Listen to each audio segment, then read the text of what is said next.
Now, the message that we are running out of time to fix the climate crisis is one that we've heard many times before. But today, a run to highlight the issue made its way through Bristol. Yes, it's actually called Running Out of Time and features a baton making its way around Great Britain, all in an environmentally friendly way, of course. Verity Wishart has more.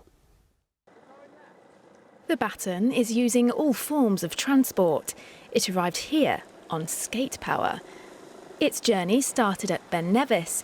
It's heading to Big Ben, but today it stopped off in the West Country for a surf.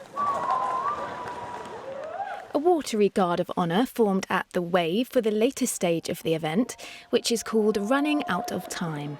This is an absolutely amazing place, and we can show the baton being moved by surfers at the Wave, which is both fantastic in its own right just to see, but also symbolic of the number of different ways that we can move without fossil fuels. And that's part of one of our themes of the relay, just showing everybody there's always a way to move without fossil fuels, so let's try and do that.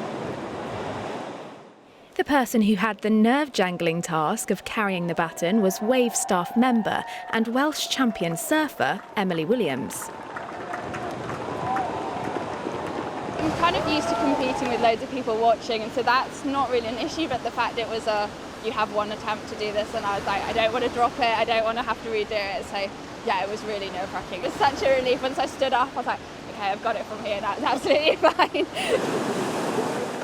The Wave's been open for 3 years. The surf's always been powered by electricity from the national grid, but it's just completed this £3 million solar power centre in a field next door. We always said from the start that we needed to make sure that we're using renewables to be able to power our waves.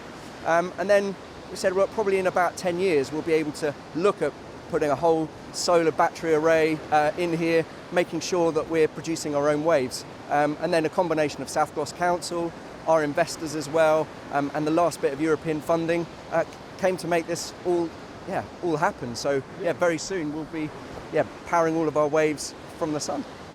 Even under grey skies like today, the baton moved on to its next stage, a wind turbine in Lawrence Weston. It'll reach Westminster next week.